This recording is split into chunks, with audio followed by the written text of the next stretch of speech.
Hello student, मैं हूं Manju Srivastava. Study corner में आपका स्वागत करती हूं। आज की एकांकी है सूखी डाली। यह एकांकी उपेंद्र नाथ अस्क द्वारा रचित आईसीएसई बोर्ड के पाठ्यक्रम से ली गई है। इस एकांकी में एक संयुक्त परिवार का चित्रण किया गया है। दादा मूलराज अपने परिवार को एक यूनिट बनाए उस पर पूरा अधिकार जमाए हुए हैं। उनकी आयु 72 वर्ष है, पर अभी भी उनका शरीर झुका नहीं है। उनका बड़ा बेटा 1914 के महायुद्ध में शहीद हो गया था। बदले में उन्हें सरकार से 1 मुरब्बा ज़मीन मिली, पर दादाजी ने अपने परिश्रम, निष्ठा व दूरदर्शिता से उस 1 मुरब्बा ज़मीन को 10 मुरब्बे में बना लिया। ये तथा पोते उनके फार्म, डेयरी व चीनी मिल की देखभाल करते हैं। सबसे छोटा पोता नायब तहसीलदार है। उसका विवाह एक प्रतिष्ठित व संपन्न कुल की सुशिक्षित लड़की से हुआ है। घर में 3 बहुएं हैं, एक पोती है, इंदु, जो पढ़ी लिखी है, वह दादाजी की लाडली है। बरामदे में सभी स्त्रियां मिलती हैं। कोई धूप सेक रही है तो कोई चरखा चला रही है, कोई गप लड़ाती है तो कोई लड़ती झगड़ती भी रहती है। सामने दीवार के बाएं कोने में एक छोटी सी गैलरी है। वहाँ बहुओं और भाभियों के कमरे हैं।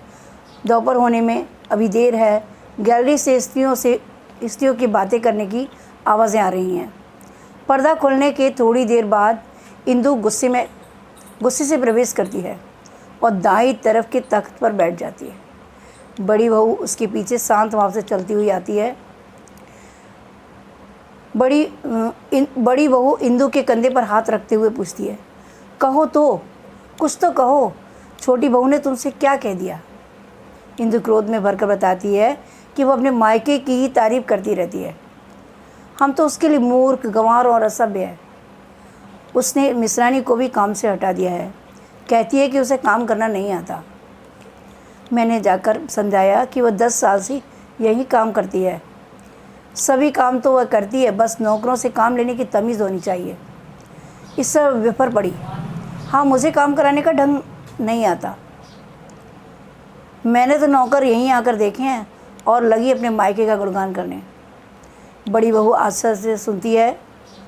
तभी छोटी भाभी तथा उसके पीछे रजवा का प्रवेश होता है। वह इंदु से पूछती है कि रजवा क्यों रो रही है? छोटी बहू से झगड़ा हो गया है क्या? रजवा भरे हुए गले से बताती है कि छोटी बहू ने उसे काम से निकाल दिया। छोटी भाभी शांत कराने की कोशिश करती है। बड़ी बहू कहती है उसे हमारा ओढ़ना पहनना ही पसंद नहीं है। तभी मझली बहू हंसती हुई प्रवेश करती है। बड़ी बहू और इंदु उसके हंसने का कारण पूछती है। बहुत पूछने पर वो बताती है कि छोटी बहू ने परेश की वह हालत बनाई कि वह अपना समूह लेकर दादाजी के पास भाग गया। मझली बहू ने आगे बताया कि जब परेश नहाने गया था तो छोटी बहू ने घर का सारा फर्नीचर यह कहकर बाहर फेंक दिया कि सड़ा गला फर्नीचर वह घर में नहीं रखेगी। परेश ने बहुत समझाया, पर वह अपने मायके के फर्नीचर का बखान करती रही। इंदु बोली, वह काम कुछ करती नहीं, बस जबान चलाती है। छोटी भाभी कहती है, तू गुसलखाने से लाकर कपड़े आंगन में डाल दे, मैं बहू को समझा दूंगी। बड़ी भाभी के कहने पर कि क्या इतना पढ़ लिख कर छोटी बहू कपड़े धोएगी, तो इंदु झट बोल पड़ती है कि उनके हाथ नमक मिट्टी के हैं, जुगल जाएंगे। दूसरे दृश्य में दादाजी आराम से बैठे हुक्का पी रहे हैं और मझला लड़का करमचंद उनके पैर दबा रहा है। करमचंद बच्चे को डांट रहा है। तब दादाजी कहते हैं, खेलने दो बच्चों को।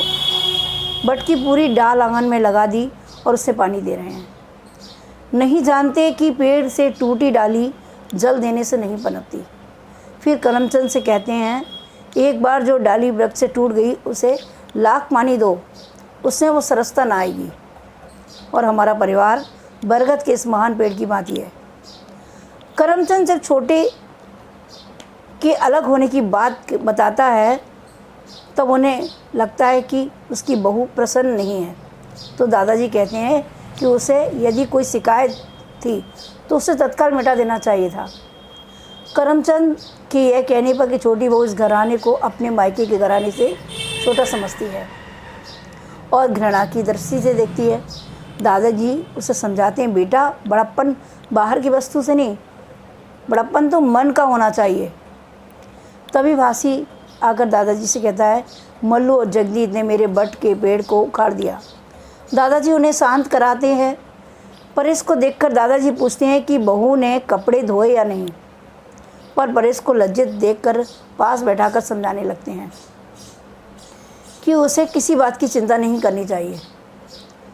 वे यह भी कहते हैं कि यदि बहू को रज़ाई के कपड़े पसंद ना आए हों तो उसकी पसंद के कपड़े वह बाज़ार से दिला लाए। मैं परिवार में सबको समझा दूंगा। किसी को तुम्हारी पत्नी का तिरस्कार करने का साहस नहीं होगा। उसे वही आदर सत्कार मिलेगा जो उसे अपने घर में मिलता था। जाओ, उसे साथ ले जाकर चीज़ें खरीद लाओ। दादाजी छोटी बहू के अतिरिक्त सबको अपने कमरे में बुलवाते हैं तथा उन्हें समझाते हुए कहते हैं कि छोटी बहू बड़े घर से आई है, जहाँ वह सब पर राज करती आई है, यहाँ उसे सबसे दबना पड़ता है। छोटी बहू उम्र में ना सही, अकल में हमसे सबसे बड़ी है। हमें उसकी योग्यता का लाभ उठाना चाहिए, उससे परामर्श सलाह लेना चाहिए, उसके काम को भी आपस में बांट लेना चाहिए। दादाजी आगे कहते हैं कि बेटा, यह कुटुंब एक महान वृक्ष है, हम सब इसकी डालियां हैं। मैं नहीं चाहता कि कोई डाली इससे टूटकर अलग हो जाए। फिर मझली बहू को समझाते हुए कहते हैं, तुम अपनी हंसी को उन लोगों तक ही सीमित रखो जो उसे सहन कर सकते हैं। इंदु से कहते हैं, तेरी छोटी भाभी बड़ी बुद्धिमती, सुशिक्षित और सुसंस्कृत है, तुझे उसका आदर करना चाहिए। इंदु क्षमा मांगती है। सब चले जाते हैं और दादाजी बच्चों को वटवृक्ष की कहानी सुनाने लगते हैं। तीसरे दृश्य में हम देखते हैं कि छोटी बहू बेचैनी से घूम रही है। घर वालों का बदला व्यवहार देखकर वह अपने आप ही बड़बड़ा रही है। तभी उसकी सास व छोटी भाभी आती हैं। छोटी भाभी उसे कहती है, तुमने अच्छा किया जो पुराना सामान निकाल दिया, अब परेश के साथ जाकर अपनी पसंद का सामान ले आओ। छोटी भाभी फिर रजवा की सिफारिश करने लगती हैं कि वह फिर से वो गलती ना करेगी, मैं उसे समझा दूंगी। सास भी उससे कहती है, तुम अपना पढ़ो, मैं तुम्हारा समय व्यर्थ ना करूंगी। उन दोनों के जाने के बाद बेला परेशान है कि ये दोनों कैसे बदल गए। तभी बड़ी बहू व मझली भाभी भी आकर उसी की ओर से बातें करती हैं और बड़ी बहू रजवा की बहू को नौकरी पर रखने को कहती है, पर छोटी बहू कहती है, नहीं, रजवा काम सीख जाएगी, नए नौकर की आवश्यकता नहीं है। बड़ी बहू के कहने पर कि हम आपसे बुद्धि और वर्ग में छोटी हैं। बेला रुआसी होकर कहती है, आप मुझे क्यों कांटों पे घसीटती हैं? आप मेरे साथ परायों का सा व्यवहार क्यों करती हैं? और रुलाई को रोक कर आंखों पर रुमाल रखे चली जाती है। बाहर मझली बहू, बड़ी बहू, मझली भाभी और इंदु किसी बात को लेकर ठहाके मारकर हंस रही हैं, पर छोटी बहू को देखते ही वे सब चुप हो जाती हैं। बेला कहती है कि जीजी आप चुप हो गई, पर कोई नहीं बोलता। बेला अपने साथ औपचारिकता का व्यवहार होते देख वहाँ से चल देती है। इंदु कहती है, बैठिए भाभी जी, आप चली क्यों? बेला दुखी मन से कहती है, मैं तो इधर ही जा रही थी, यूँ ही जाते जाते खड़ी हो गई। थोड़ी देर बाद इंदु कपड़े धोने और मझली भाभी बड़ी बहू गोदाम में गेहूँ साफ करने चली जाती हैं।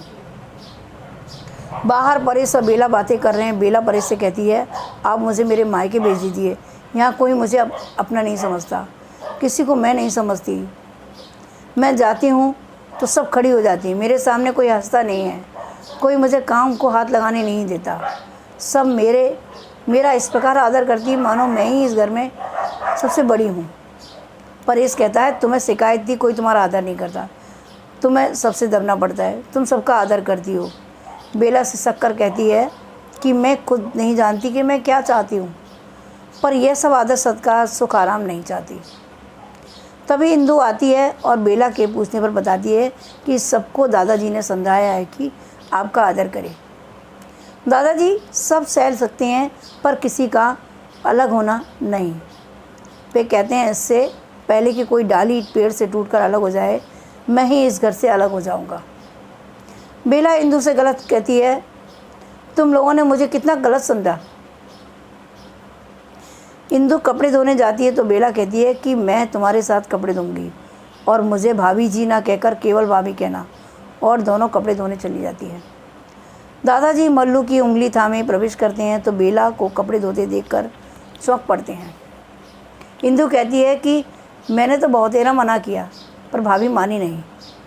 दादाजी छोटी बहू को समझाते हैं कि कपड़े धोना तुम्हारा काम नहीं, इंदु का भाभी कहना तो उन्हें पसंद नहीं आता और वह उसे डांट कर कहते हैं कि भाभी से आदर से बोलो। तब बेला रोते हुए गले से कहती है, दादाजी आप पेड़ से किसी डाली का टूट कर अलग होना पसंद नहीं करते, पर आप क्या चाहते हैं कि पेड़ से लगी वह डाल सूख कर मुरझा जाए। अंत में वह सिसकने का स्वर सुनाई देता है और दादाजी के हुक्के की गुड़गुड़ाहट बंद हो जाती है। इस प्रकार परिवार एक सूत्र में बंधा रहा।